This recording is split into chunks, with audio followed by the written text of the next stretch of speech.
سلامونه ستړي مسئ د کابل کرکټ لوبغالي دی او ترڅنګ می د افغانستان د کرکټ بورډ بیان سید نسیم سادات دی. سادات صاحب ستړي مسئ مننه چې خپل قیمتي وخت مو راکړی. د پیل پوښتنه مو دای سږنۍ شپږیزه کرکټ لیګ به د تیر کلونو سره څه توپیر ولري؟ بسم الله الرحمن الرحیم. اول خو تاسو ته هم ښه راغلاست وایم کابل کرکټ لوبغالي ته. لسم پړاو شپږیزه سیالي په خیر پیلیږي. د تیر په څیر بیا هم 15 لوبډلې دي. سپینغر، میسایناک، بند امیر، بست او امو لوبډلې دي او د افغانستان د کرکټ څومره مشهوري سیري او نړیوال ستوري چې دي هغوی به ټول پکې اشتراک کوي. زموږ هڅه دا ده چې کوشش مو بیا ډېر کړی دی چې ښه پروډکشن ورته ولرو. د 15 کمرو پروډکشن سره خبرې شوي دي. هغوی به انشاءالله دغه سیالۍ تولیدوي او بیا به په معیاري او HD بڼه باندې د لمر تلویزیون په ټول هیواد کې خپریږي. ډیره مننه. ساده صاحب یو بل ډیره مهمه موضوع د مینوالو یا تماشچیانو ده. د هغوی لپاره څه آمادګي نیول سوې ده؟ ګورئ د کابل کرکټ لوبغالي کې په ټوله کې موږ د 8000 نفر دپاره ځای لرو چې هغوی راشي او دلته میدان کې دغه سیالۍ په ژوندۍ بڼه ننداره کړي.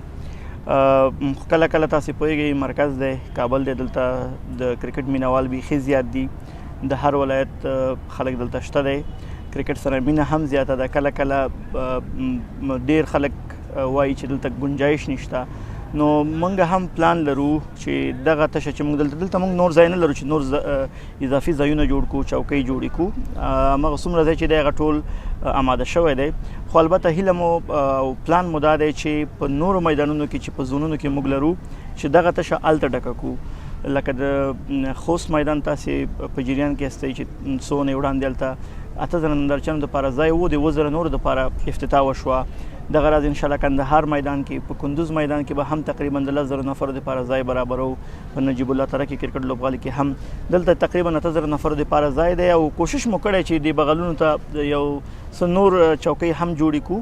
تاسې ګورئ چې دغه کیڼ بغل ته یو څه ځای آماده شوی دی، خو دا هماغومره ظرفیت لري څومره چې مې وړاندې وویل. له دې زیات موږ دلته نور نشو کولی چې ځای نه لرو چې نور ځای جوړ کړو نندارچیان راشي. نو هیله مې دا ده د نندارچیانو نه چې نظم مراعات کړي او راشي او دغه سیالۍ وګوري د نږدې نه خوند ترې واخلي. ډیره مننه. کابل یوازې کابل کې نه، ټول افغانستان کې د افغانستان د کرکټ د استعدادونو لپاره په شپږیزه لیګ کې 15 لوبډلو بسنه کول. ګورئ که تاسې وګورئ موږ ولایتي سیالۍ اول خو انټر کلب سیالۍ، په انټر کلب سیالیو کې تاسو وګورئ ډېر زیات ټیمونه په کابل کې د 100 پورته لوبډلې شته دی. په مثلا په ننګرهار کې په یو شمېر نورو ولایتونو کې ښایي تر 40-40 شاوخوا لوبډلې اوسېږي. بیا چې پورته تاسې څومره چې پورته راځو د انټر کلب نه دویمه درجه ولایتي سیالیو ته، لومړۍ درجه ولایتي سیالیو ته، دا د سیالیو کوم بهیر چې دی څومره چې ته پورته راځې نو لیول هم پورته ځي، یو څه رقابت هم زیاتېږي او دلته باید لوبغاړي فلټر شي. نو شپږیزه خو تاسې پوهیږئ دا د افغانستان په ډومesټک کرکټ کې د افغانستان یو برانډ سیالۍ دي او د ښه کوالټۍ ساتلو په خاطر باندې، د ښه کمپټیشن په خاطر باندې 15 لوبډلې دي او دا کافي دي. که تاسې اوس هم دغه لوبډلې وګورئ، دا کومې 15 لوبډلې چې دي په دې کې موږ ډېر شمېر هغه ځوانان چې دا لومړی ځل و چې هغوی انټر کلب سیالۍ ټاپ کړې، ولایتي سیالۍ ټاپ کړې، موږ ورته په مسلسل بڼه باندې چانس ورکړه. واخان ته راغله، واخان کې ښه پرفارمنس وکړو او دغه د واخان نه وروسته په شپږیزه کې ورته فرصت ورکړل شوی دی. هغوی به راځي، راشد خان سره به لوبېږي، حشمت الله شهیدي سره، محمد نبي سره، رحمان الله ګربز، ابراهیم زدن، فضل حق فاروقي. نو که دلته بیخي لوبډلې زیاتې شي نو بیا به دغه ټیټ لیول کرکټ سره تفاوت کم شي. نو څومره چې دغه زمونږ هیله او هغه پلان هم دغه دی چې زمونږ کرکټ لا پسې ښه شي، لا رقابت زیات شي، تر څو ځوانان په ټیټ لیول کرکټ کې لا ډېر زحمت وباسي او هڅه وکړي چې شپږیزه کې ځان ته ځای جوړ کړي. بالکل. په دې ځواب کې مو زما یو بله پوښتنه هم را ځواب کړه چې ټول ملي لوبغاړي به شپږیزه لیګ کې ګډون کوي؟ انشاءالله ټول ملي لوبغاړي لکه د تیر په څیر بیا به هم ټول راځي او په دغه سیالیو کې به ګډون کوي. ډېره مننه. یوازې یوه وروستۍ پوښتنه سادات صاحب، د افغانستان د کرکټ ملي لوبډلې د راتلونکو سیالیو په اړه څه وایاست؟ موږ سیالۍ لرو، د چا سره یې لرو، څه وخت یې لرو؟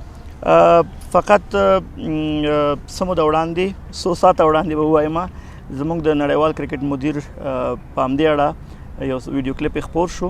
موږ د پاکستان، متحده عرب امارات، بنگلادیش او زیمبابوې سره انشاءالله په دغه نږدې وختونو کې نړیوالې سیالۍ لرو. ډېره مننه سعادت صاحب، کور مو ودان چې موږ ته مو په دغه مصروف ورځ کې وخت راکړئ. تاسو نه هم مننه او هر کله راشئ کور ودان. له تاسو هم یوه دنیا مننه چې تر پای شیبو راسره واست. تر بیا چې مو ځوان ته کال خدمت کوي زیریږي پر الله مسپارم. ښه وختونه ښې چارې. د الله په امان.